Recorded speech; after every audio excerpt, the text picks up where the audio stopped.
ध्यान दीजिएगा सभी लोग, है ना। हमने अभी तक क्या देखा है, ठीक है, उस चीज को आप ध्यान से थोड़ा समझिए, ठीक है। जैसे मैंने बताया कि अभी हमारा चल क्या रहा है, अभी महाजनपद काल ही चल रहा है। क्या चल रहा है हमारा? प्राचीन भारतीय इतिहास में हमारा महाजनपद काल ही चल रहा है। लेकिन जैसा कि मैंने आप लोगों को कॉन्सेप्ट बताया था पहले कि अच्छा, एंशियंट हिस्ट्री बहुत अच्छे से समझ लेना, ठीक है। क्योंकि जैसे मॉडर्न वगैरह तो क्या है कि आदमी कई बार पढ़ा रहता है तो मतलब चीजें थोड़ा सा मेमोराइज रहती हैं, याद रहती हैं। लेकिन एंशियंट हिस्ट्री में थोड़ा सा समझने वाली चीजें आ जाती हैं। जैसे मैंने आप लोगों को बताया है ना कि वैदिक काल में मैंने अभी वेद साहित्य नहीं पढ़ाए हैं, उसको स्टॉप कर दिया है, उसको मैं अलग से पढ़ाऊंगा। क्यों? क्योंकि जब वहां वेद पढ़ाएंगे तो चारों वेद के बारे में डिटेल में, फिर उसके उपवेद क्या है, फिर उसके ब्राह्मण ग्रंथ क्या है, फिर उसके अरण्यक क्या है, और फिर एक एक उपनिषद को डिटेल में। जैसे बौद्ध धर्म और जैन धर्म कहाँ से निकल करके आया है? केन उपनिषद से। अरे समझ में, ऐसी दो तीन उपनिषद की फिलॉसफी है जिसमें से सेंट्रल लेवल में हम देखें तो केन उपनिषद है, ठीक है। तो वहां से सब निकल करके आया है, समझ रहे हो? कहाँ थी तुम और तुम्हारे साथ की तीन और ड्रेस वाली लड़कियां? है ना, डेली आओ भैया, डेली आओ, क्योंकि होगा क्या, अगर लिंक टूटेगा ना तो फिर दिक्कत होगी, है ना। नहीं तो एक तरफ से पूरा एंशियंट हिस्ट्री क्या हो जाएगा आपको, लाइफ टाइम के लिए क्या हो जाएगा, मेमोराइज में। कॉलेज वॉलेज में कछु पढ़ाते हैं? हाँ तो फिर ठीक है ना। चलो, तो समझना बात को, है ना। हम क्या पढ़ रहे हैं, देखो, महाजनपद काल, ठीक है। अब मैंने ये डिटेल में आप लोगों को महाजनपद में कुल कितने महाजनपद थे बताइए? 16। ये 16 महाजनपदों का क्या हुआ बताइए, उदय हुआ, ठीक है। आज सैटरडे है, फ्राइडे है ना, तो संडे को आपकी एक्स्ट्रा क्लास रही होगी। जो लोग नए बच्चे आए हैं और जिनकी क्लास छूट गई है और जो अटेंड किए हैं वो भी बैठ सकते हैं, रिवीजन हो जाएगा, फास्ट ट्रैक रिवीजन होगा। कहाँ से? पाषाण काल से। पाषाण काल, सिंधु घाटी सभ्यता, वैदिक काल और उत्तर वैदिक काल, इतना आप लोगों को पढ़ा देंगे, ठीक है। नोट वोट करने की कुछ भी आवश्यकता नहीं है, नोट्स वगैरह सब हमारे द्वारा आपको प्रोवाइड कराया जाएगा, ठीक है। चलो, अब ये 16 महाजनपदों का उदय हुआ मैंने बताया, ठीक है। अब 16 महाजनपद भारत में अलग अलग कई जगह थे, है ना।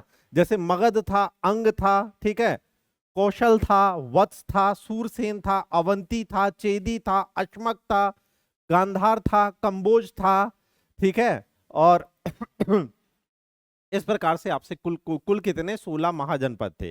जिसमें से जो सबसे ज्यादा इंपॉर्टेंट और सबसे ज्यादा ताकतवर बना वो कौन बना बताइए? मगध, ठीक है। अब मगध क्यों बना मैंने सब बता दिया, क्योंकि उसकी प्राकृतिक स्थिति ही ऐसी है कि चारों तरफ क्या है बताइए, पहाड़ियों से घिरा हुआ है। तो ऑटोमेटिकली वो उसके लिए किलेबंदी का क्या कर देते हैं, काम कर देते हैं। यहाँ पे अच्छे इस्पात का पाए जाना, तो इस्पात से क्या बनवा लिए? तलवारें।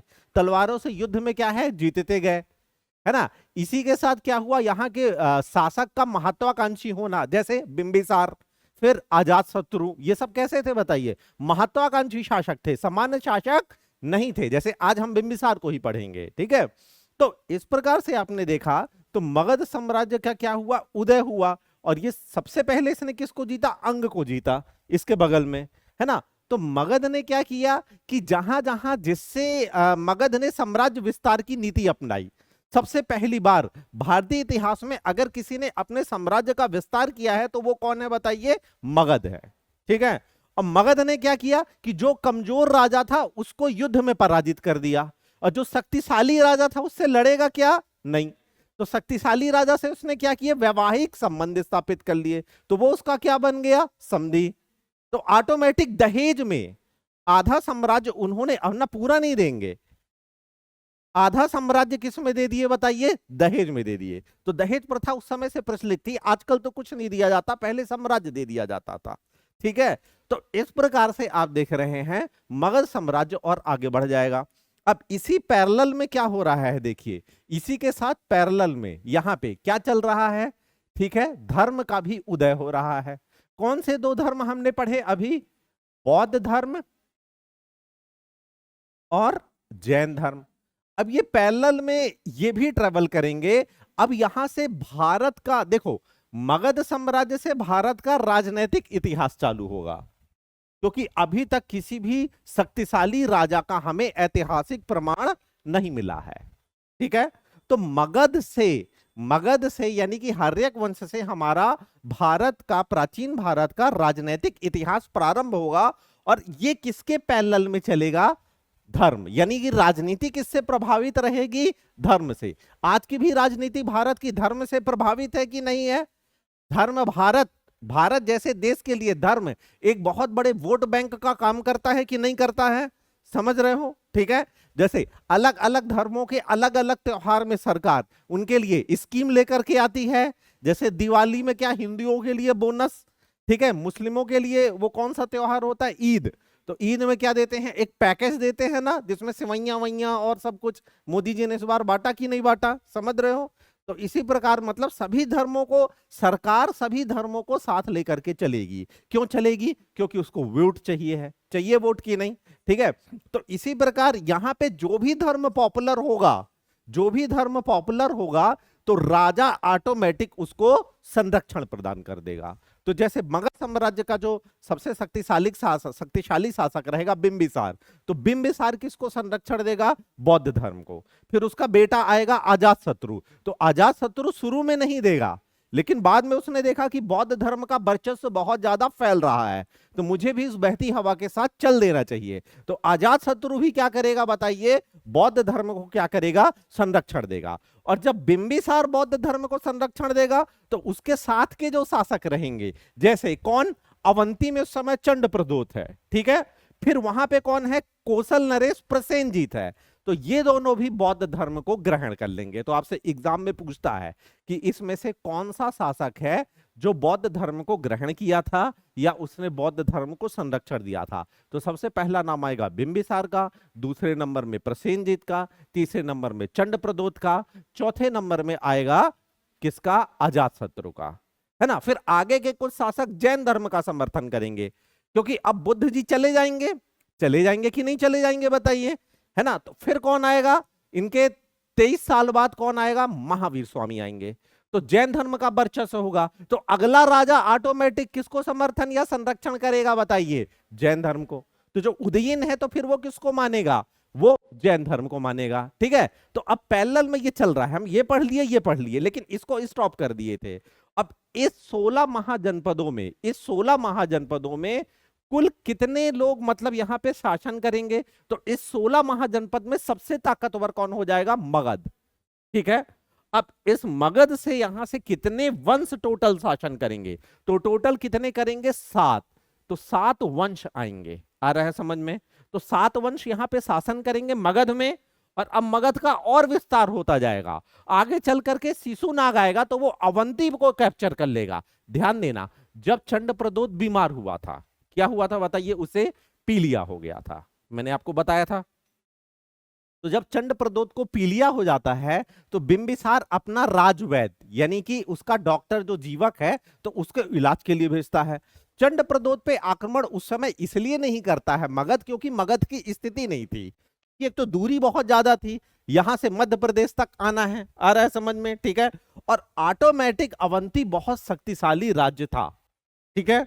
तो कोई मतलब नहीं था इससे लड़ने का, तो इसलिए क्या करो, फिर देखा कि यहाँ कोई इनकी बहन बेटी है जिनसे शादी आदि कर लें, तो बोले नहीं कोई नहीं है, तो फिर अब क्या करे भाई? देखो, तो फिर मैत्री कर लेंगे। क्या कर लेंगे? मित्रता कर लेंगे। तो चंडप्रदोत बीमार पड़ा, और उस समय पांडु रोग यानी पीलिया का क्या है बताइए? इलाज सामान्य रूप से उपलब्ध नहीं था, केवल जीवक को पता था कि पीलिया से किसी को कैसे बचाना है। आपने देखा होगा ना, पहले देखो ज्यादा दूर नहीं जाओ, 1700 में ही जाओ, हैजा फैलता था तो गांव का गांव साफ हो जाता था, हो जाता था कि नहीं हो जाता था, ठीक है। वो तो आज इतने सारे टीके आ गए हैं कि जैसे ही बच्चा पैदा होता है तो कम से कम नहीं तो उसको 20-25 प्रकार के टीके लगा देते हैं, जिससे उतनी प्रकार की बीमारियों से वो क्या हो जाता है? सुरक्षित। जैसे कोविड की वैक्सीन भी अब बच्चे को लगा दी जाती है। क्यों लगा दी जाती है? कि भविष्य में कभी आए तो ऑटो इम्यून वो क्या हो जाए? डेवलप हो जाए, लड़ने की रोग प्रतिरोधक क्षमता क्या हो जाए? उसकी डेवलप हो जाए। तो चंडप्रदोत के पास भेजा, तो भेजा तो अच्छा, यहाँ पे एक बहुत अच्छा मतलब जबरदस्त मतलब हास्य प्रसंग वाला किस्सा है। ऐसा है कि जब चंडप्रदोत के पास जीवक गया इलाज करने, तो वो 3-4 प्रकार की जड़ी बूटियों को कूट करके उसको घी के साथ मिक्स करके देना पड़ता था। और वो घी के साथ जब मिक्स करोगे ना उसे, तभी वो जड़ी बूटी क्या करेगी? काम करेगी। जैसे आप दवाई लेते हो तो पानी लेते हो साथ में। अब चंडप्रदोत को घी से एलर्जी थी, ठीक है, वो जैसे ही घी खाता था तो उसको उल्टी आ जाती थी, तो घी से उसको एलर्जी थी तो वो घी नहीं खाता था। तो जब ये उसके पास दवाई बना के लेके गया तो दूर से उसको बदबू आ गई, बोली इसमें घी मिलाए हो? बोला बिना घी के तो पीलिया का इलाज ही संभव नहीं है, क्योंकि ये जड़ी बूटियां किससे काम करेंगी बताइए? घी से काम करेंगी। ठीक है, तो अब यहां फंस गया पशुपेश में जीवक कि अब इसका मैं इलाज कैसे करूं। और चंडप्रद्योत बहुत क्रूर शासक था, है ना, बहुत ज्यादा उसको गुस्सा आता था और छोटी छोटी बातों में लोगों को दंड दे दिया करता था। ठीक है, जीवक को बोला तुम किसी दूसरे तरीके से, और बिना घी के वो बन नहीं सकती थी। तो आगे चल करके जीवक उससे बोलता है कि अब मुझे जंगल जाना पड़ेगा जड़ी बूटी लेने के लिए, और जब जाऊंगा तो 10 लोग से परमिशन लेना पड़ेगा, आऊंगा तो 10 लोग से परमिशन लेना पड़ेगा, फिर मेरे को एक वाहन भी देना पड़ेगा आपको। तो आप मेरे को परमिशन दे दीजिए कि मुझसे कोई पूछताछ नहीं होगी, चाहे मैं कहीं भी जाऊं, चाहे मैं कहीं भी आऊं। अब मैं आपके लिए नई जड़ी बूटी जंगल से तोड़ करके लाता हूं, मेरे को कुछ समय लगेगा। अब वो क्या करता है कि वो 4-5 वही जड़ी बूटी को घी में मिक्स करके उसको इतना उबालता है, इतना उबालता है, बार बार बार बार उबाल के, कि घी पूरा उसमें से क्या हो जाता है बताइए, है ना, वाष्पीकरण हो जाता है। लेकिन घी फिर भी मिक्स है कि नहीं है, क्योंकि बिना घी के दवाई काम नहीं करेगी। और फिर आता है और उसको दवाई देता है, बोलता है कि आप बिल्कुल नाक बंद करके ये वाली जड़ी बूटी जो खाना है, तो वो कैसे खाना है, नाक बंद करके और तुरंत खा के आपको पानी पी लेना है, जिससे उसे पता ना चले कि इसमें घी मिला हुआ है।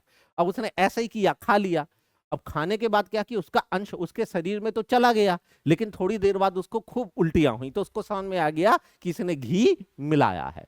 तब तक वो हाथी में बैठ करके क्या हो चुका था बताइए, फरार हो चुका था, ताकि उसको क्या है बताइए, वो चंडप्रद्योत पकड़ ना पाए। इस प्रकार चंडप्रद्योत का क्या हुआ बताइए, पीलिया भी ठीक हो गया और जीवक का जीवन भी सुरक्षित हो गया। ठीक है, तो अब इसी से खुश होकर के आगे चल करके फिर जब ये खुश हुआ कि चलो यार भले मुझे उल्टी आई, लेकिन ये जीवक ने मेरा जान बचा लिया, तो उसको बुला करके क्या करता है, सम्मान भी देता है।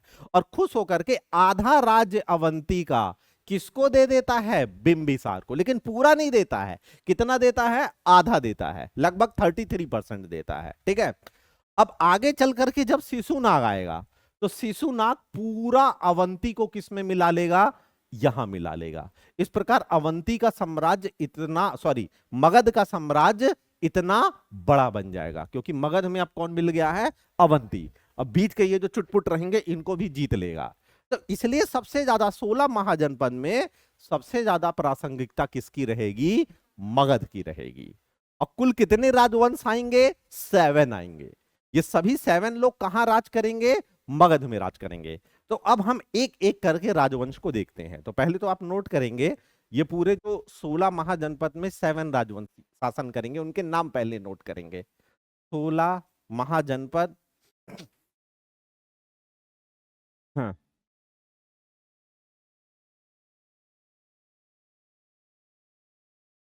मतलब आपको हर चीज का रीजन के साथ पढ़ना है, कॉन्सेप्ट के साथ पढ़ना है। नहीं तो बुकों में लिखा है बार बार या ये याद करोगे किसने राजधानी ये बनाई, फिर इसने बनाई, फिर इसने ये बनाई, फिर जब एग्जाम में पूछेगा तो कंफ्यूज हो जाओगे, सही उत्तर नहीं निकाल पाओगे। तो इसलिए उसका रीजन पता होना चाहिए कि अगर कोई दूसरी राजधानी बनाएगा तो क्यों बनाएगा, उसके पीछे का कारण क्या रहेगा। तो वो चीज तुम्हें एग्जाम में कभी भी नहीं भूलेगी, वो चीज याद हो जाएगा। देखो, दो तरीके से याद करना होता है, एक तो रट लो और दूसरा समझ लो। रट लोगे तो क्या हो जाएगा, भूल जाएगा, तो पढ़ाई लिखाई फिर से वहीं जीरो पे आ जाएगी। लेकिन समझ लोगे तो वो जीवन में फिर आपको कभी भी नहीं भूलेगा। ठीक है, तो इस 16 महाजनपद में कुल कितने राजवंशों ने शासन किया, कुल 7 राजवंशों ने शासन किया।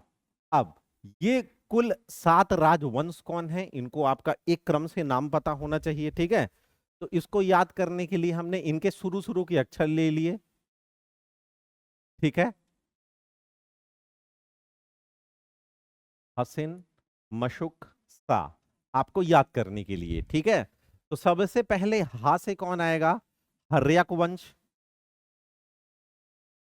ठीक है, सी से आएगा शिशुनाग वंश।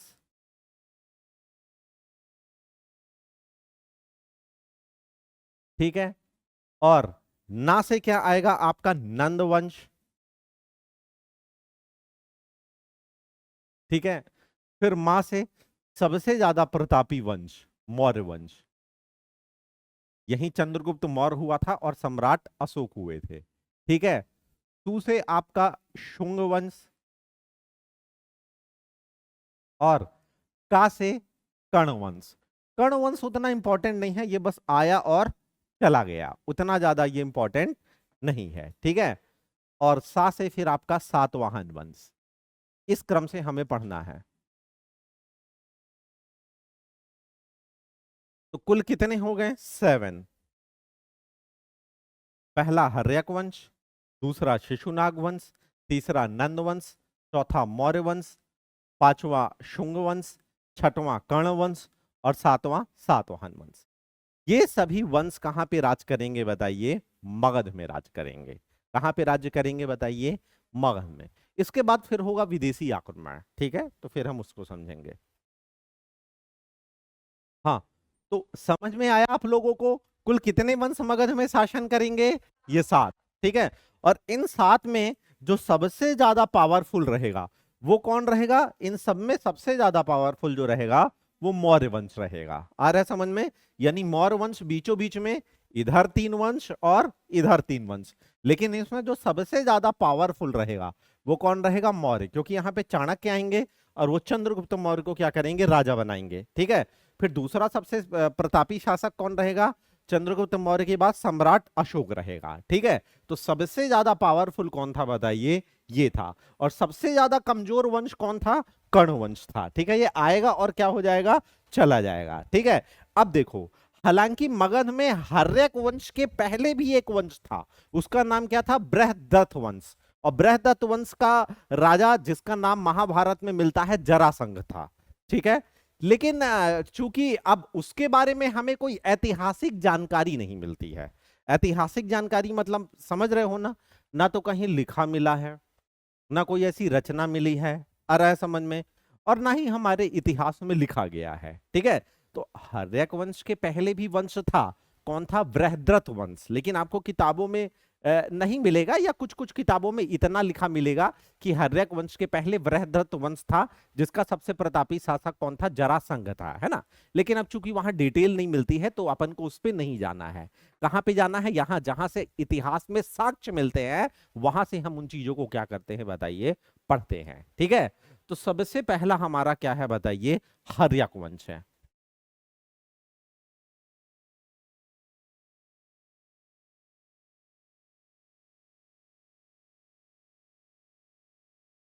ठीक है। तो हर्यक वंश का जो संस्थापक था वो कौन था? बिंबिसार।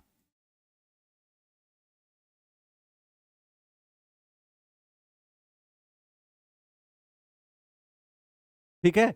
यही इसका संस्थापक रहता है। आ रहा है समझ में? यही इसका पहला क्या रहता है बताइए? राजा रहता है। और यही हर्यक वंश का सबसे प्रतापी राजा भी रहता है। और यही हर्यक वंश का सबसे ज्यादा महत्वाकांक्षी, महत्वाकांक्षी का मतलब समझते हो ना? जिसकी इच्छा क्या है बताइए? बहुत ज्यादा है। ठीक है। जैसे सिकंदर। सिकंदर बहुत महत्वाकांक्षी शासक था। क्यों? ये हमें कहां से पता चलता है? क्योंकि उसका सपना विश्व विजयी होने का था। विश्व विजयी मतलब समझ रहे हैं? पूरे विश्व को जीतने का था। तो सामान्य इच्छा थी कि बहुत बड़ी इच्छा थी? बहुत बड़ी इच्छा थी। और ऐसा कहा जाता है कि हिटलर का ही दूसरा जन्म आगे चल करके कौन था बताइए? Napoleon Bonaparte. ठीक है। और फिर उसका अगला जन्म कौन था? हिटलर। क्योंकि ये सभी पूरे विश्व को क्या करना चाहते थे बताइए? जीतना चाहते थे। इनकी पूरी क्या थी बताइए? महत्वाकांक्षा थी। ठीक है ना? चलिए, है ना? तो इस प्रकार से यही क्या करेगा? बिंबिसार ही क्या करेगा? मगध साम्राज्य का उदय करेगा। मगध साम्राज्य का उदय करेगा। यही वो राजा रहेगा भारत में जो सबसे पहले साम्राज्यवादी नीति, साम्राज्यवादी नीति का मतलब क्या होता है? अपने साम्राज्य को बड़ा करना। मतलब जैसे मगध कितना बड़ा है? इतना बड़ा है। और इसी के बगल में क्या है बताइए? अंग है। अंग छोटा है और यहाँ पे कमजोर शासक बैठा है, तो ये क्या करेगा, अंग पे अटैक कर लेगा और अब इसका साम्राज्य कितना हो जाएगा, इतना हो जाएगा। तो इसी को कहते हैं साम्राज्य विस्तार की नीति या साम्राज्यवादी नीति। ठीक है। तो आपसे एग्जाम में पूछेगा कि इतिहास में, भारतीय इतिहास में वह कौन सा शासक था जिसने सबसे पहले साम्राज्यवादी नीति अपनाई, तो कौन था वो, बिंबिसार।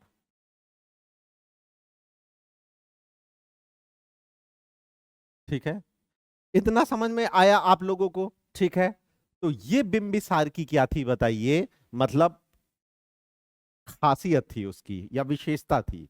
और ये बहुत ही बड़ा कूटनीतिज्ञ पर्सन, यानी बहुत ही ज्यादा डिप्लोमेटिक पर्सन था, क्योंकि इसने अपने साम्राज्यवाद नीति के लिए 3 पॉलिसी अपनाई। पहली, अगर कमजोर राजा है तो उसके साथ क्या कर लो, युद्ध। ठीक है, अगर शक्तिशाली राजा है तो 2 ही काम कर सकते हैं, अगर उसके यहाँ कोई बहन बेटी है तो शादी कर लो। तो कौन सी नीति, वैवाहिक नीति। और अगर उसके यहाँ कोई बहन बेटी नहीं है या ऑलरेडी उनकी शादी हो गई है, तो अब क्या करो, उनसे मैत्री संबंध, जैसे चंड प्रद्योत, है ना। तो मैत्री संबंध में मित्र कौन होता है, जो आपके दुख में आपका साथ देता है ना। आज का मित्र जैसा नहीं जो आपके दुख को और बढ़ाए। ठीक है, सच्ची दोस्ती कृष्ण और सुदामा की, समझ रहे हो।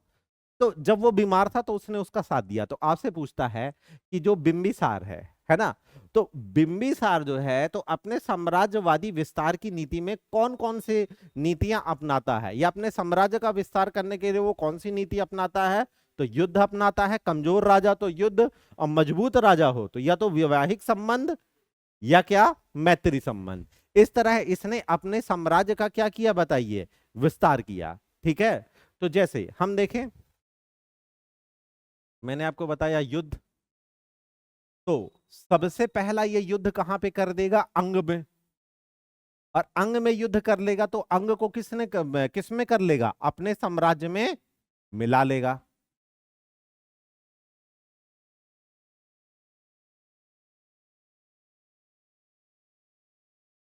ठीक है ना।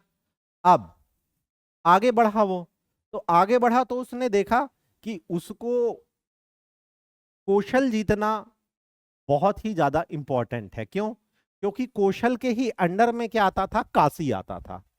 समझ रहे हो, कौशल ने किसको जीता था, काशी को।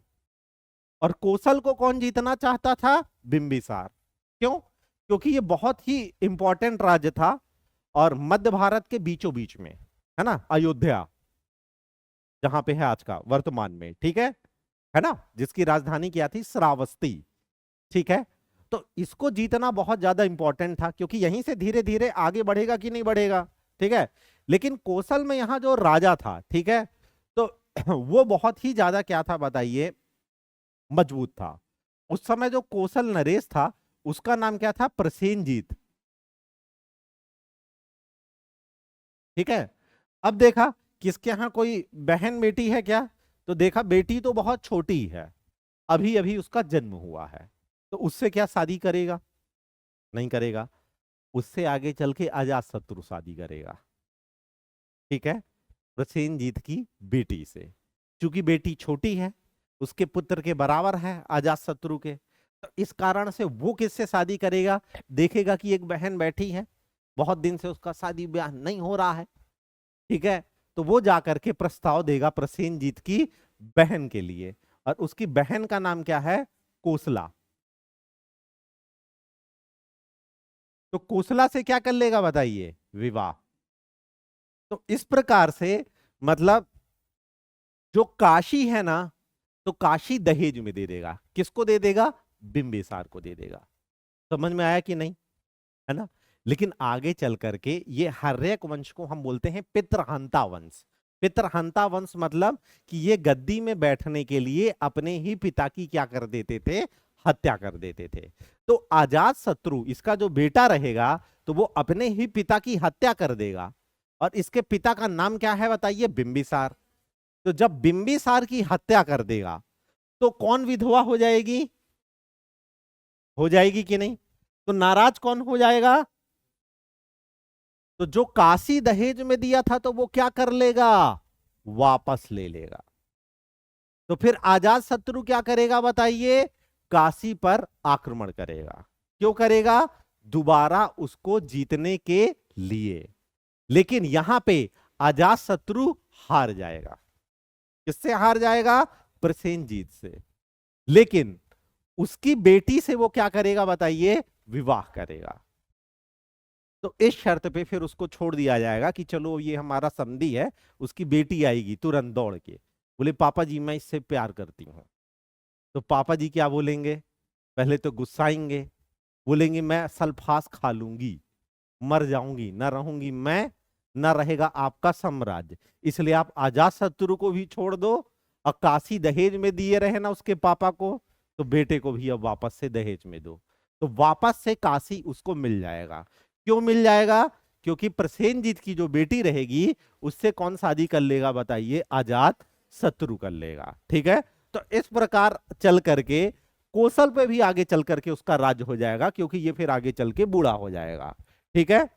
तो इस प्रकार से इसने, है ना, कौन सी नीति अपनाई बताइए? वैवाहिक संबंध की। तो पहली कहां से शादी किया बताइए? कौशल से। अब इसको अपनी सेना में हट्टे कट्टे मजबूत 6-6 फुट के आदमी चाहिए। ऐसे आदमी कहाँ होते हैं? हरियाणा में और पंजाब में। तो हरियाणा और पंजाब वाला जो क्षेत्र था उसको उस समय क्या बोला जाता था? छेमा। तो छेमा की राजकुमारी, ठीक है, सॉरी, देश का प्रदेश का नाम छेमा राजकुमारी का नाम था। ठीक है ना। और वो उस जगह का नाम क्या है पर्टिकुलर? ठीक है। तो पर्टिकुलर यहाँ पे जो जगह का नाम है भद्र। ठीक है। तो भद्र की राजकुमारी जिसका नाम क्या है? छेमा।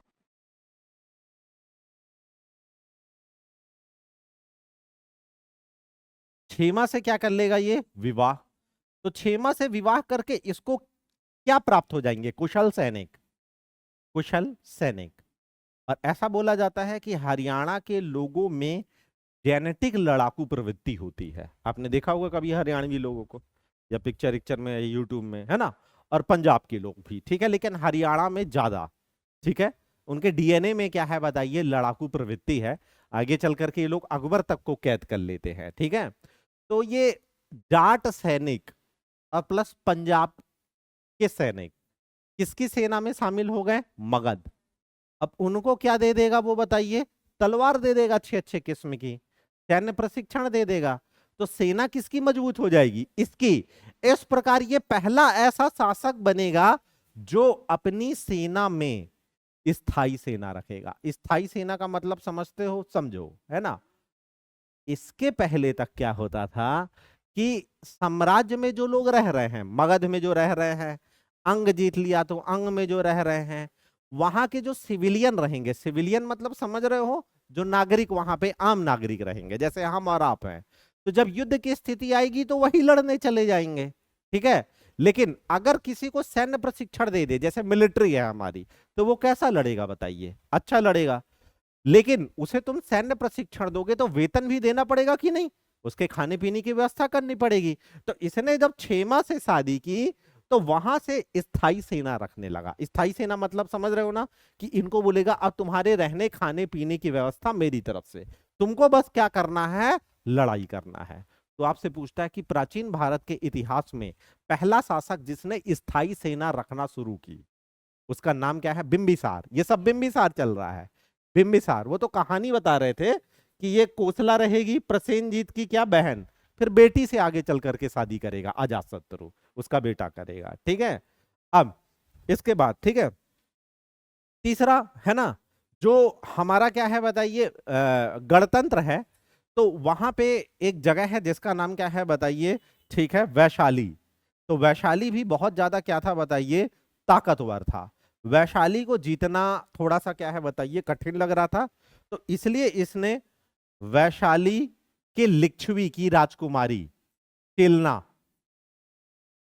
वैशाली के लिच्छवी यहां की राजकुमारी जिसका नाम क्या है बताइए? तिलना। तो चेलना से भी ये क्या कर लेगा? विवाह कर लेगा। तो इस प्रकार ये गणराज्य भी किसके पास आ जाएगा, किसके पास आ जाएगा बताइए, ठीक है, बिंबिसार के पास। तो इस प्रकार से ये कुल कितने इंपॉर्टेंट विवाह, अच्छा ये विवाह कितने करता है बिंबिसार अपने जीवन में, 100। महापग बुक है उसमें लिखा हुआ है कि बिंबिसार अपने जीवन में कितने विवाह करता है, 100, ठीक है। लेकिन उसमें से सबसे 3 क्या थी, उसकी प्रमुख रानियां थी, ठीक है ना। बाकी तो जैसे नगर अगर में घूमने गया, कोई पसंद आ गई तो बोला इससे मैं विवाह करूंगा, उससे भी मैं करूंगा, उससे भी मैं करूंगा। लेकिन ये राजघराने थे ना, मतलब ये करीना हो गई, कैटरीना हो गई, करिश्मा हो गई, तो इन लोगों की ज्यादा प्राथमिकता है ना, ठीक है। चलो, तो इस प्रकार से आपने समझा ना कि ये बिंबिसार क्या क्या कर रहा है, ये सब देख लिया आपने। तो मगध साम्राज्य का बहुत ज्यादा विस्तार हो जाएगा कि नहीं हो जाएगा, है ना। लेकिन अब इसी बीच में क्या होगा कि अजात शत्रु को प्रेम हो जाएगा प्रसेनजीत की बेटी से। प्रसेनजीत की बेटी कोसला की क्या लगेगी, अरे प्रसेनजीत की बेटी कोसला की क्या लगेगी, प्रसेनजीत की बेटी कोसला की क्या लगेगी, अरे भैया प्रसेनजीत की बेटी है और कोसला प्रसेनजीत की बहन है, तो बुआ हुई ना, ठीक है। क्या हुई बताइए, बुआ, बुआ भतीजी हुई कि नहीं। लेकिन अब क्या होगा कि प्रसेनजीत की बेटी से शादी हो जाएगी अजात शत्रु की, ठीक है। और अजात शत्रु को कहां पे बैठा देंगे, अंग पे। और अंग कैसा रहेगा, बहुत छोटा प्रदेश है। तो अब बुआ भतीजी की यहां पे लड़ाई शुरू हो जाएगी। बोलेगी बुआ का वर्चस्व तो बहुत ज्यादा है। एक महिला की दुश्मन महिला ही होती है, पुरुष नहीं होता है, ठीक है। अब वो बोलेगी कि यार बुआ का वर्चस्व तो बहुत ज्यादा है, इन लोग को मरने गड़ने में भी बहुत समय लगेगा, 100 साल जिएंगे अभी ये लोग, है ना। और तुम ऐसी अंग में बैठे रहो मूंगफली खाते, है ना। तुमको जीवन में कुछ करना है कि नहीं करना है, पुरुष को भड़काने वाली कौन, ठीक है। तो उसने बोला अगर तुमको गद्दी में बैठना है, अगर तुम मुझसे सच्चा प्यार करते हो, तो तुम्हें गद्दी पे बैठना पड़ेगा।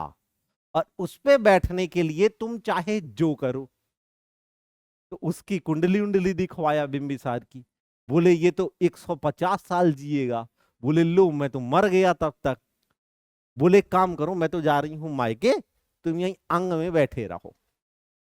तो फिर वो क्या करता है, जा करके उसके मतलब प्रभाव में आकर के, किसके प्रभाव में आकर के, प्रसेनजीत की बेटी यानी अपनी बीवी के प्रभाव में आकर के अपने पिता की ही क्या कर देता है, हत्या कर देता है, ठीक है। अजात शत्रु, ठीक है, जिसे कोई शत्रु ना मार सके, तो उसने बोला पहले पिता ही को मार डालो। तो वो किसको मार देता है, बिंबिसार को। इस प्रकार अगला शासक अब कौन बनेगा बताइए, बिंबिसार। तो हर्यक वंश का पहला, सॉरी अजात शत्रु, हर्यक वंश का पहला शासक बिंबिसार। हर्यक वंश की स्थापना किसने की, बिंबिसार। सबसे प्रतापी शासक बिंबिसार। स्थायी सेना किसने रखी, बिंबिसार ने। वैवाहिक मैत्री और युद्ध की रणनीति किसने अपनाई, बिंबिसार। मगध साम्राज्य का उत्कर्ष किसने किया, बिंबिसार। साम्राज्यवादी की नीति किसने लाया, बिंबिसार। मगध साम्राज्य का उदय किसने किया, बिंबिसार। मगध को शक्तिशाली किसने बनाया, बिंबिसार। अब इसका पुत्र कौन, अजात शत्रु। और ये जो अजात शत्रु रहेगा, ये खुद ही अपने पिता को क्या करेगा, मार डालेगा। तो अगला शासक कौन बनेगा, अजात शत्रु बनेगा, ठीक है। तो इस प्रकार हमने देखा कि अगला शासक कौन आ गया बताइए, हमारे यहां अजात शत्रु आ जाएगा।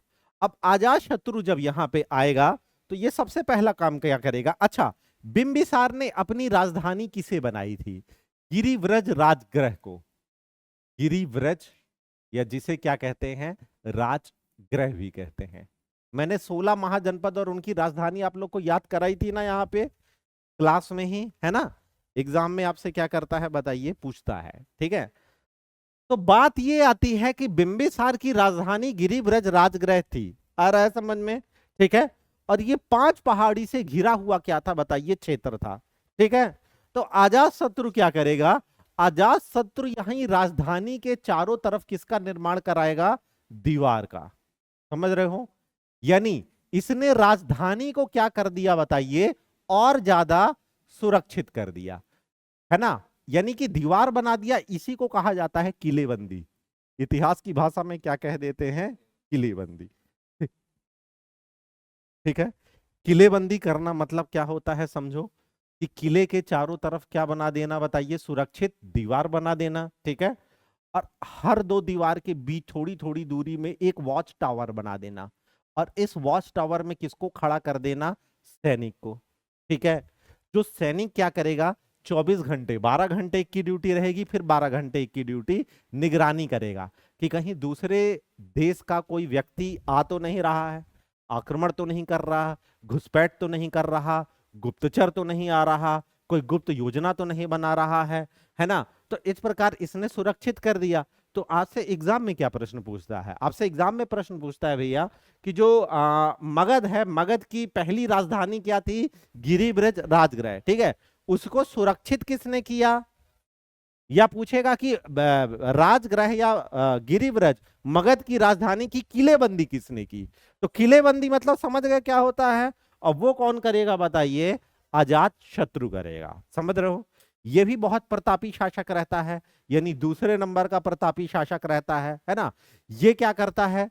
तो ये अपने जीवन में सबसे महत्वपूर्ण काम जो करता है वो क्या करता है?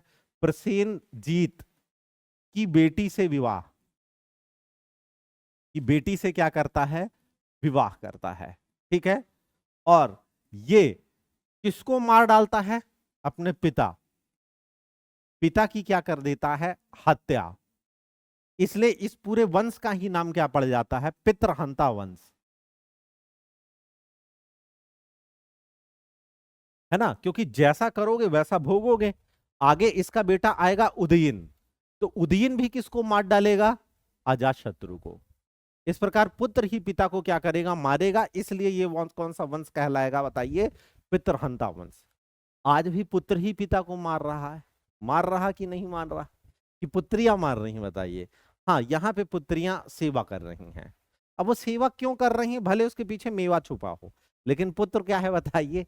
ज्यादा कष्ट दे रहा है। आज की डेट में आप देखेंगे माता, लड़के लोग हाँ भी कर रहे हैं। मतलब सब जगह नहीं, लेकिन ज्यादातर केसों में देखा जा रहा है, ठीक है।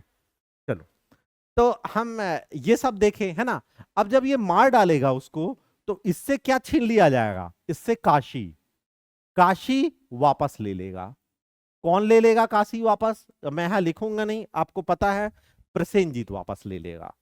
तो जब काशी वापस ले लेगा, तो काशी पर ये क्या कर देगा बताइए? आक्रमण, आक्रमण कर देगा कि नहीं? तो जब आक्रमण करेगा तो इसे कैद कर लिया जाएगा, ठीक है। फिर इसे कैद से रिहा कौन कराएगी बताइए? इसकी बेटी, ठीक है। इस प्रकार ये रिहा हो जाएगा और इसे काशी क्या है बताइए?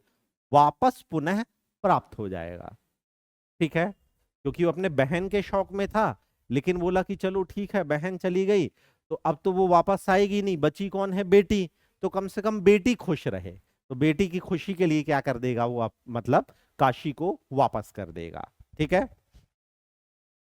अब ध्यान देना, अब आप लोग मेरे को यहाँ पे एक चीज बताओ कि अभी तक किसी ने आक्रमण किया है अवंती पर?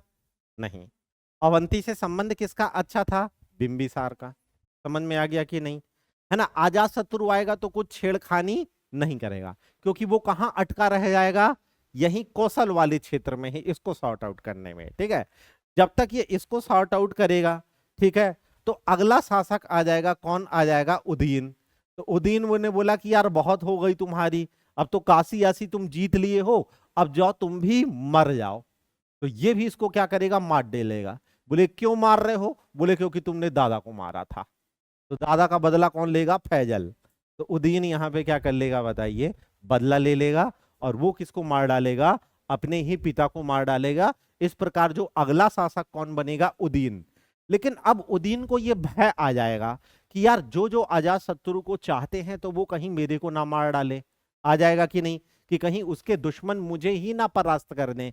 तो इसके लिए वो अपनी सेना को मजबूत करेगा। सबसे पहले क्या करेगा? ये आते ही साथ सबसे पहले अपनी सेना को क्या करेगा? सेना को मजबूत, और सेना को मजबूत करने के लिए ये कैंट बनाएगा। कैंट मतलब क्या होता है? छावनी, जैसे जबलपुर में है ना कैंट छावनी, है कि नहीं है?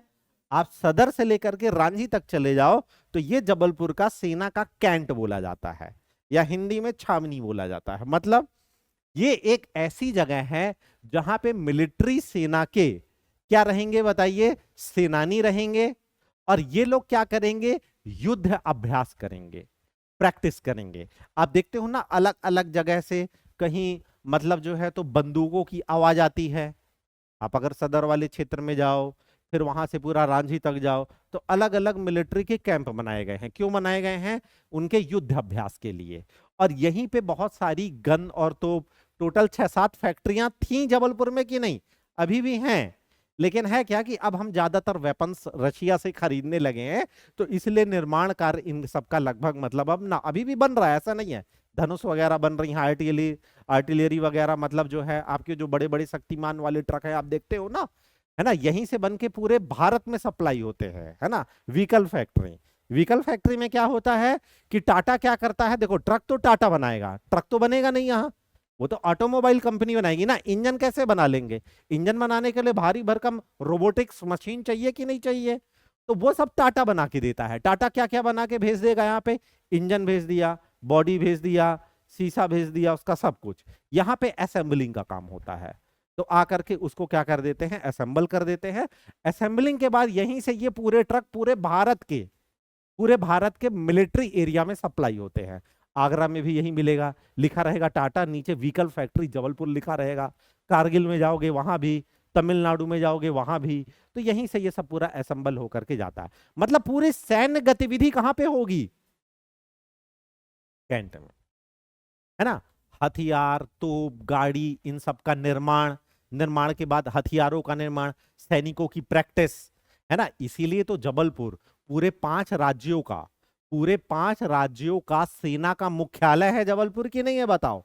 मध्य प्रदेश, छत्तीसगढ़, बिहार, झारखंड, उड़ीसा, ये 5 राज्यों का सेना का मुख्यालय जबलपुर है।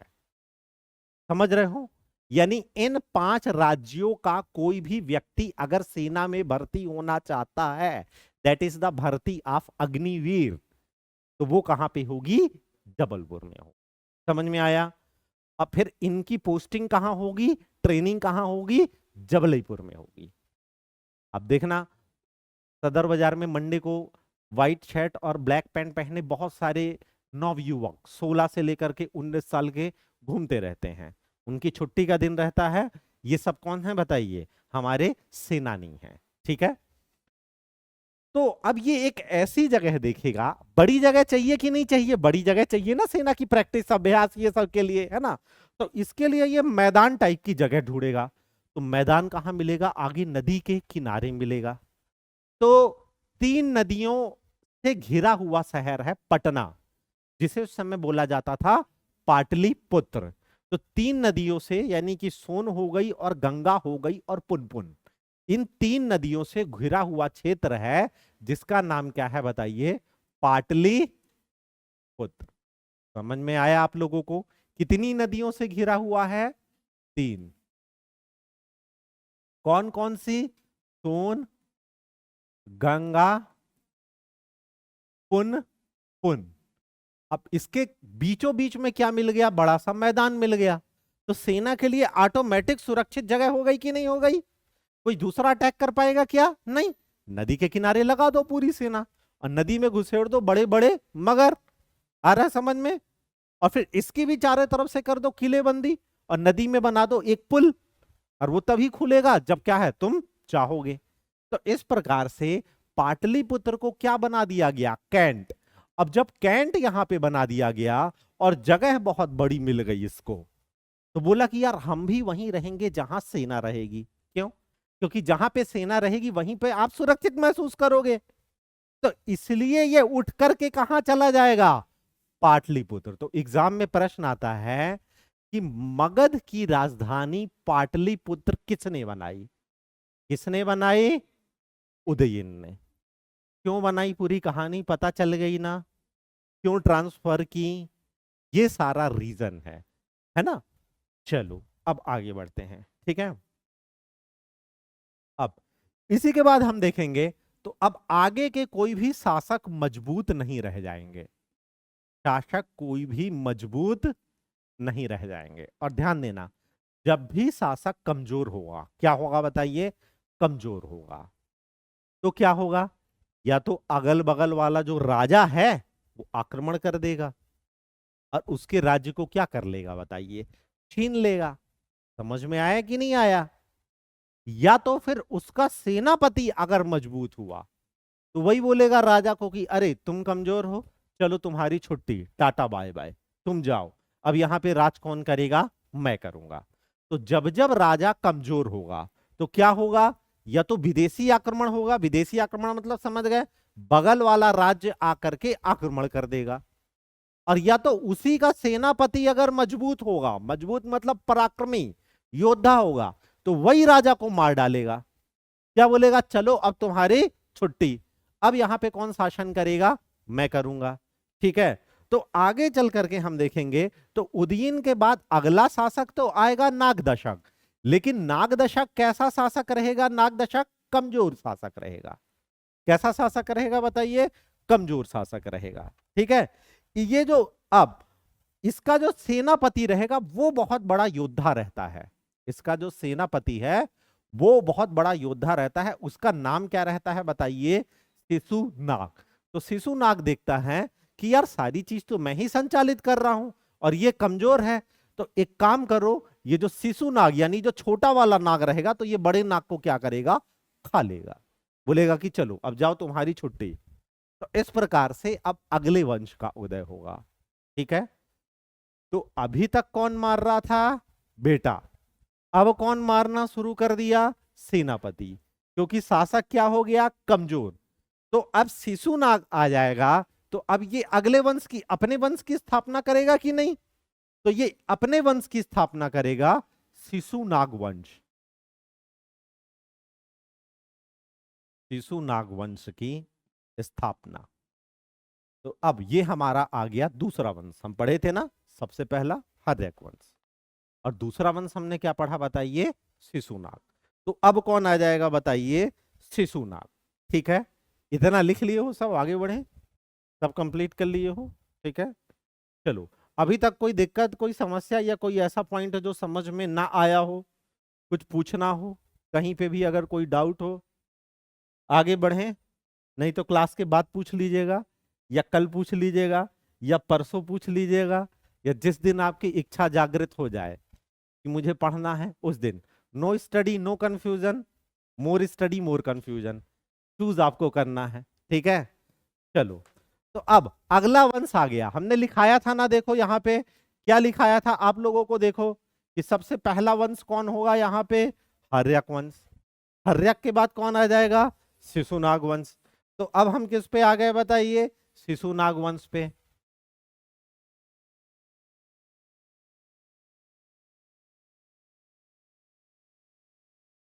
ठीक है, शिशुनाग वंश का आपसे संस्थापक पूछेगा तो कौन, यही अपने नाम पे ही इसने वंश का नाम रख दिया। ठीक है, तो इसका संस्थापक कौन है, छोटा वाला नाग, शिशुनाग।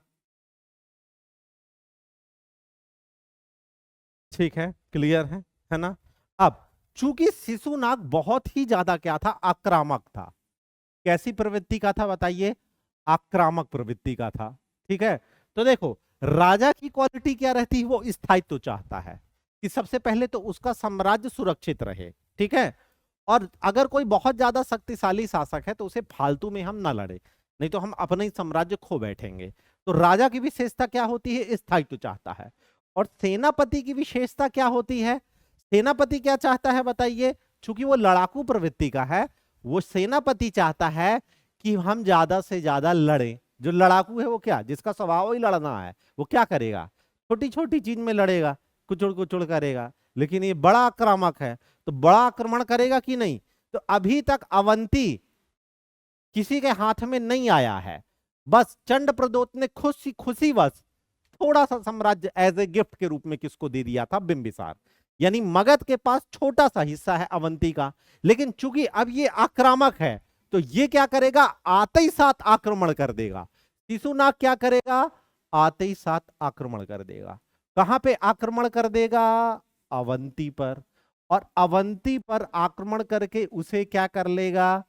जीत लेगा। तो पूछेगा मगध वंश का, या सॉरी मगध साम्राज्य का कौन सा शासक था जिसने अवंती पर संपूर्ण अधिकार प्राप्त कर लिया? प्रश्न ऐसा क्यों बोल रहा है संपूर्ण? क्योंकि छोटा हिस्सा ऑलरेडी मगध के पास था। बिंबिसार को एज ए गिफ्ट मिला था, किससे? चंड प्रदोत से। तो इसलिए प्रश्न ये पूछता है कि अवंती साम्राज्य का पर संपूर्ण रूप से विजय करने वाला शासक या संपूर्ण रूप से जीतने वाला शासक कौन था? तो वो कौन कहलाएगा?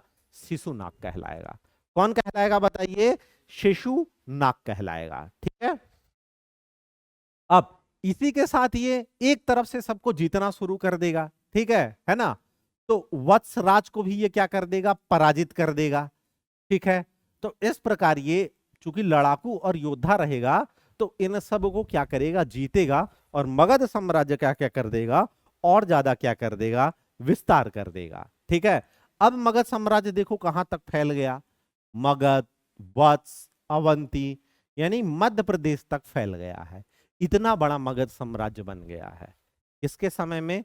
शिशुनाग के समय में। ठीक है, क्लियर है। और ये भी राजधानी को चेंज कर देगा। क्यों? अब चेंज करने का रीजन समझो। ठीक है। क्योंकि मगध एकदम एकदम लास्ट कॉर्नर पे आ रहा है। ठीक है। अब राज्य कहां तक करना है? अवंती तक। तो बीच की कोई जगह चुननी पड़ेगी ना, कि जहां से सभी जगह आसानी से पहुंचा जा सके। समझ रहे हो ना? जैसे है ना, मध्य प्रदेश की राजधानी भोपाल ही क्यों बनाई गई? क्योंकि सेंटर में है। राज्य के किसी भी कोने से पहुंचना क्या है बताइए? आसान है। अगर मध्य प्रदेश की राजधानी सिंगरौली बना देते तो क्या होता बताओ? पता चला पहुंचते ही क्या लग गया बताइए? एक दिन लग गया। लास्ट डेट क्या थी बताइए? 17, तारीख हो गई 18। आ रहा है समझ में? ठीक है। तो इसलिए मिडिल पॉइंट को क्या बनाया जाता है? राजधानी। ठीक है। इसके पहले पाटलिपुत्र को राजधानी उदयन ने क्यों बनाया? मैंने बता दिया। अब ये क्यों बनाएगा? क्योंकि साम्राज्य बड़ा, तो कैपिटल बीच की चुनना पड़ेगा कि नहीं? तो ये बीचों बीच की कैपिटल चुनेगा, जिसका यहां बीचों बीच पे एक जगह नाम रहेगी, जिसका नाम क्या रहेगा बताइए? वैशाली। ठीक है। तो इसलिए ये जो शिशुनाग रहेगा तो ये अपनी कैपिटल क्या बनाएगा बताइए? वैशाली। तो आपसे प्रश्न पूछेगा कि मगध साम्राज्य की राजधानी वैशाली किसने बनाया? तो किसने बनाया बताइए? शिशुनाग ने बनाया। क्यों बनाया? समझ में आ गया? क्लियर है? ठीक है। चलो, अब इसके बाद क्या होगा कि ये अगला अगला शासक कौन बनेगा? इसका पुत्र बनेगा। और इसके पुत्र का नाम क्या रहता है? काला शोक। ठीक है। काला शोक का अर्थ क्या होता है? ठीक है। शोक का काल। शोक मतलब क्या होता है? दुख। शोक मतलब क्या होता है बताइए? दुख। और दुख का क्या था बताइए? काल। इसलिए इसका नाम क्या था बताइए? काला शोक। समझ में आया? ठीक है। दुखों का काल या शोक को नाश करने वाला। ठीक है, क्लियर है ना? अब काला शोक क्या करेगा कि ये वापस से अपनी जो कैपिटल है ना, उसको कहां पे ले जाएगा बताइए? पाटलिपुत्र ने। अब देखिए, दो तरह से प्रश्न पूछता है आपसे। पहले प्रश्न पूछता है कि भैया ये बताइए कि मगध साम्राज्य की राजधानी पाटलिपुत्र किसने बनाई? तो उदयन ने बनाई। अब दूसरा प्रश्न यहां पे पूछता है कि मगध साम्राज्य की राजधानी को पुनः पाटलिपुत्र किसने बनाया? पुनः मतलब समझ रहे हो ना? दूसरी बार, सेकेंड टाइम। तो वो कौन आएगा बताइए? काला शोक आएगा। आ रहा है समझ में? क्लियर है? और ये भी शिशुनाग की तरह बहुत ही क्या था बताइए? योग्य शासक था। ये भी कैसा शासक था? शिशुनाग की तरह बताइए? योग्य शासक था। ठीक है, क्लियर है? ये भी साम्राज्य को पूरी तरह क्या कर देता है बताइए? सुरक्षित रखता है। लेकिन इसका जो अब अगला शासक आएगा, जिसका नाम क्या रहता है? नंदीवर्धन। तो नंदीवर्धन जो है तो अयोग्य शासक रहता है। क्योंकि देखो, शासन तब तक चलेगा जब तक राजा मजबूत रहेगा। जैसे ही जो राजा कमजोर आएगा तो क्या होगा? या तो सेनापति ही उसे मार डालेगा, और या तो विदेशी राज्य ही उसे क्या करेगा, हथिया लेगा। तो इसका सेनापति, जैसे देखो, जो जिसको मारेगा वैसी गति उसको प्राप्त होगी। अजात शत्रु ने पिता को मारा तो उदयन ने उसको मारा, शिशुनाग ने अपने राजा को मारा, आ रहा है समझ में। तो इसके वंश का पतन कौन करेगा, ये सेनापति था, तो इसके भी वंश का पतन कौन कर देगा, सेनापति करेगा। ठीक है, तो ये अयोग्य था और इसका सेनापति था महापद्मनंद। इसके सेनापति का क्या नाम था, महापद्मनंद। तो ये देखेगा ये अयोग्य शासक है। ठीक है, अब ये जो नंदीवर्धन था तो इसकी शासन में कोई दिलचस्पी नहीं थी, समझ रहे हो, इसको कोई मतलब नहीं था, इसका सर दर्द करता था शासनासन से, शासनासन संचालित करने में, है ना। इसे युद्ध से बहुत ज्यादा डर लगता था कि कहीं चटक ना जाए, लड़ने जाए तो फिर मर जाएंगे तो साम्राज्य ही नहीं रहेगा, तो क्या भोगेंगे। इसलिए जो बाप दादाओं ने बनाए हैं उसे खाओ पियो अच्छे से रहो, काहे टेंशन ले। ऐसी जीवन चाहते हैं सबके, नहीं चाहते हैं बताइए, है ना। कोई बोले ना बोले, लेकिन चाहते तो सब ही हैं कि ऐसा जीवन मिल जाए कि सब कुछ पहले से बना बनाया मिल जाए और हम भोग वोग कर लें, और भोग वोग करके यहां से क्या कर लें बताइए, निकल ले। आ रहा है समझ में, ठीक है। कोई श्रम या मेहनत करना चाहता है क्या, है ना। हर कोई यहाँ मजबूरी में श्रम कर रहा है हमको छोड़ के ठीक है ना। और सबसे बड़ी मजबूरी क्या, कर लिए शादी उसी दिन से क्या बन गई बताइए, कोल्हू का बैल। आ रहा है समझ में, ठीक है। तो अब बात यह है कि ना तो इसे शासन में दिलचस्पी थी, ना तो युद्ध में दिलचस्पी थी। ये पूरे काम कौन संभाल रहा था, ये तो बोला जब मैं पूरे काम ही संभाल रहा तो तू क्या कर रहा, चल। तो इसको चटका देगा और अगला शासक कौन बन जाएगा, महापद्मनंद। और ये एक नए वंश की स्थापना करेगा जिसका नाम क्या रहेगा, नंद वंश। तो ये नंद वंश की स्थापना करेगा। तो हमारा तीसरा वंश आ गया कि नहीं आ गया, दैट इज कौन बताइए, नंद वंश। ठीक है, समझ में आ रहा है, ज्यादा तो नहीं हो रहा है, बोर तो नहीं हो रहे हो, कोई पिक्चर इक्चर चला दें, पिक्चर ही तो चल रही है और क्या चल रहा है। ठीक है, चलें आगे बढ़ें। ये नोट कर लिए हो नंद वंश की स्थापना, ठीक है। फिर से दिखाते हैं तुम लोगों को, अगर विश्वास ना हो तो कंफर्म कर लो। तीसरा वंश कौन आ गया बताइए, नंद वंश आ गया। आ गया कि नहीं आ गया। इसका संस्थापक कौन है बताइए, महापद्मनंद। ठीक है जी। और महापद्मनंद कौन है बताइए, कौन है सेनापति, किसका सेनापति है महापद्मनंद, नंदीवर्धन का। ठीक है, तो अब हमारा आ गया तीसरा वंश।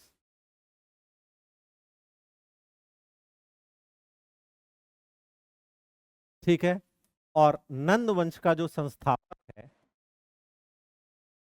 वो कौन है बताइए, महापद्मनंद। सामान्यतः जो सेनापति होते हैं वो क्या होते हैं, क्षत्रिय होते हैं। क्या होते हैं बताइए, क्षत्रिय होते हैं। ठीक है, लेकिन ये क्षत्रिय वंश से नहीं था, ये एक नाई था, समझ रहे हो। लेकिन नाई होने के साथ साथ ये महापराक्रमी था, किसी से भी ये डरता नहीं था, दाऊद इब्राहिम से भी नहीं। इतना ज्यादा ये क्या था बताइए, महापराक्रमी था। कौन बताइए, महापद्मनंद। समझ में आया, ठीक है। ये इतना ज्यादा प्रतापी था कि इस जब ये बना तो बहुत सारे क्षत्रियों ने विरोध किया। क्या विरोध किया, कि सेनापति तो क्षत्रिय होना चाहिए और वही क्षत्रिय राजा बनना चाहिए, लेकिन यार ये तो नाई था और ये सेनापति से राजा, तो क्षत्रियों को ये बात नहीं पची। तो क्षत्रियों ने मिलकर के आक्रमण किया। किस पे आक्रमण किया, महापद्मनंद ने। तो ये और ज्यादा गुस्सा आ गया, तो इसने एक तरफ से पूरे क्षत्रियों का क्या कर दिया, नाश कर दिया। तो क्षत्रियों का नाश करने के कारण इसे द्वितीय परशुराम बोला जाता है। क्या बोला जाता है, जैसे परशुराम ने पूरी पृथ्वी को क्या कर दिया था, क्षत्रिय विहीन कर दिया था। ठीक है, और एक बार नहीं कितने बार बताइए, 3 बार। तो इसने भी क्या किया था कि अपने साम्राज्य में जितने भी क्षत्रिय थे जो ज्यादा बात कर रहे थे, बोले चलो आओ सब लोग, सबसे एक एक करके क्या करो, बारी बारी से युद्ध लड़ो, और सबसे युद्ध लड़के सबका नाश कर दिया। तो इसे क्षत्रियों का नाश करने वाला बोला जाता है। और इसलिए इसे द्वितीय परशुराम बोला जाता है। और क्षत्रियों का नाश कर दिया इसलिए इसे उपाधि दी गई। और क्या उपाधि दी गई? सर्व छत्रांतक। सर्व छत्रांतक मतलब क्या हुआ? सभी क्षत्रियों का पतन करने वाला। दैट इज कौन बताइए?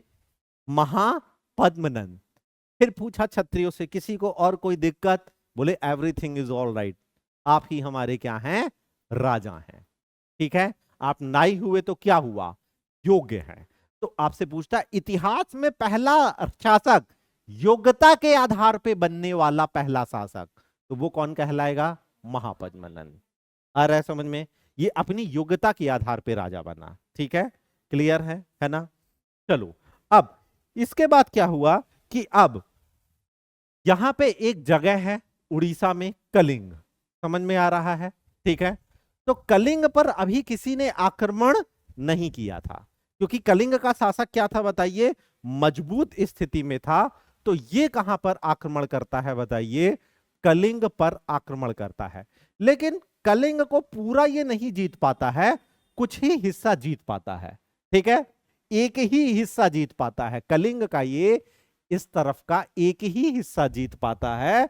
इसलिए इसे उपाधि दी जाती है एक राट की, पूरा हिस्सा नहीं जीत पाता है। समझ में आया? ठीक है, तो पूछेगा कि वह कौन सा मगध वंश का शासक था जिसने पहली बार कलिंग पर आक्रमण किया? तो वो कौन था? महापद्मनंद।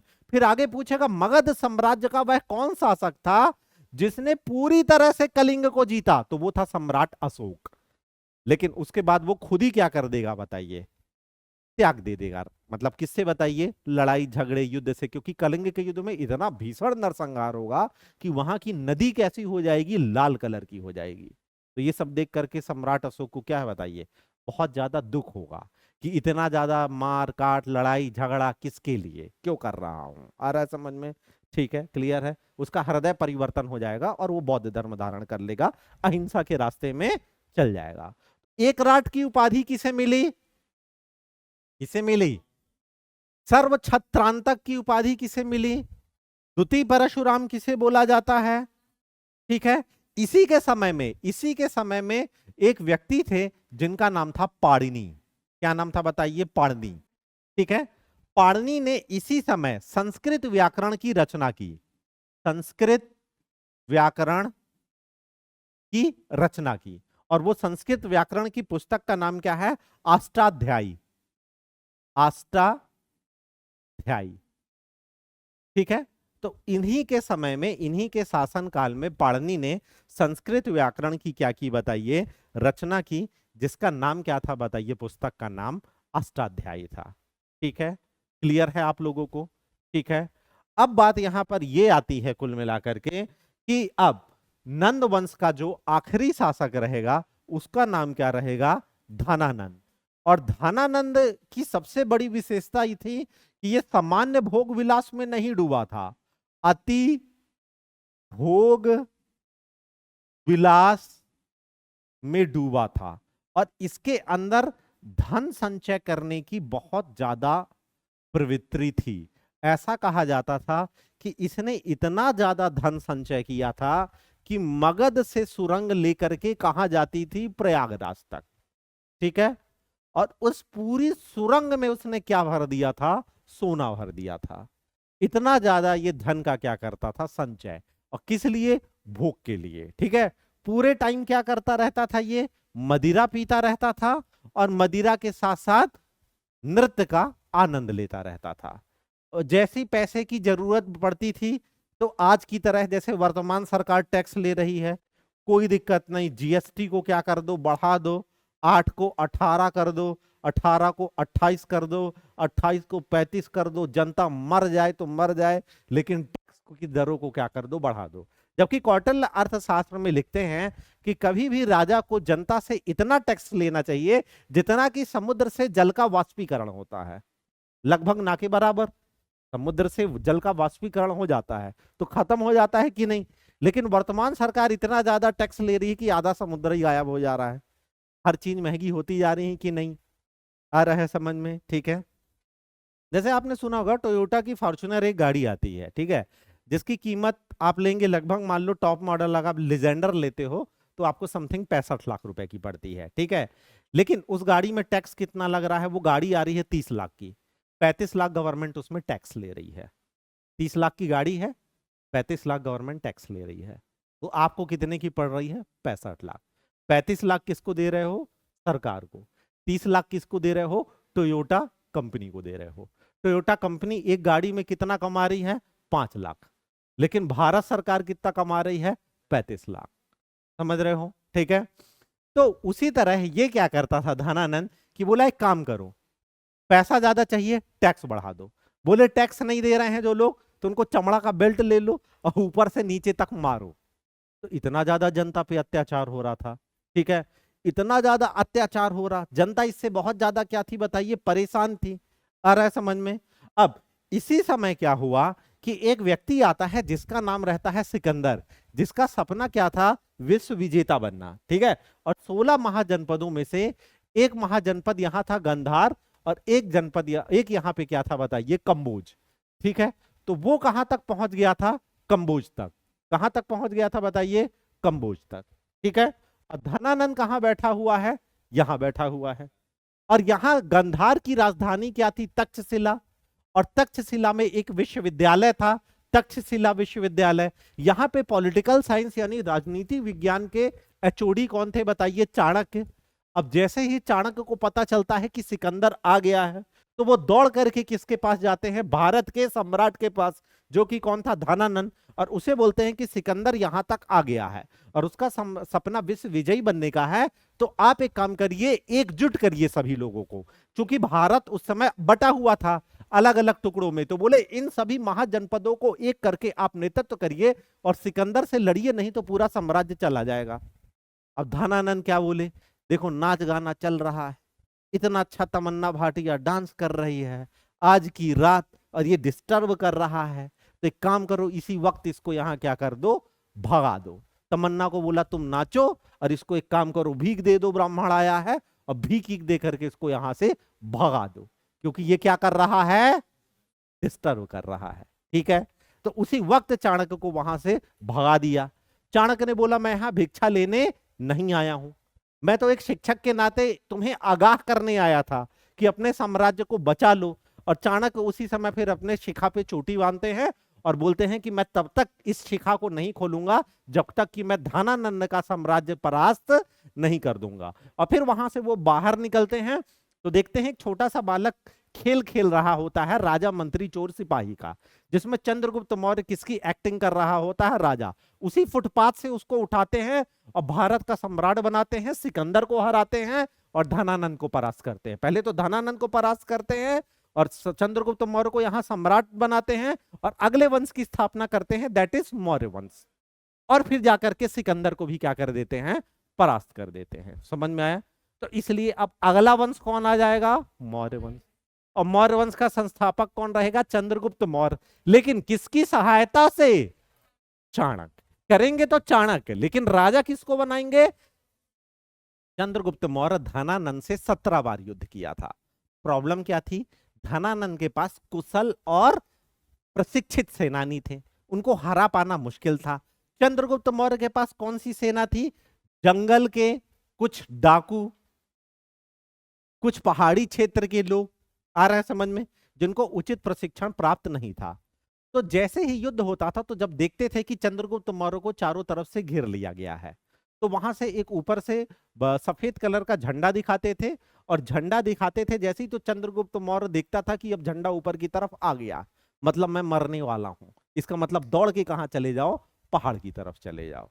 तो इस प्रकार 17 बार असफल प्रयास हुआ, किसका, चाणक्य प्लस चंद्रगुप्त मौर्य का। कितने बार, 17 बार। और 18वें बार धनानंद को क्या कर दिया बताइए, परास्त कर दिया। तो इस प्रकार भारत की राजगद्दी में कौन बैठेगा, मौर्य वंश। तो कल हम क्या पढ़ेंगे बताइए, हमारा चौथा मौर्य। मौर्य वंश आपका सबसे ज्यादा इंपॉर्टेंट है, ठीक है ना। इसके बाद शुंग वंश आएगा, कर्ण वंश कोई खास नहीं है, फिर सातवाहन बढ़ेंगे। इस प्रकार हमारा 16 महाजनपद का जो कुल 7 राजवंश है वो समाप्त हो जाएगा। इसके बाद होगा यहां से फॉरेन अटैक, यानी विदेशी आक्रमण। ठीक है, तो इसको हम कल देखते हैं।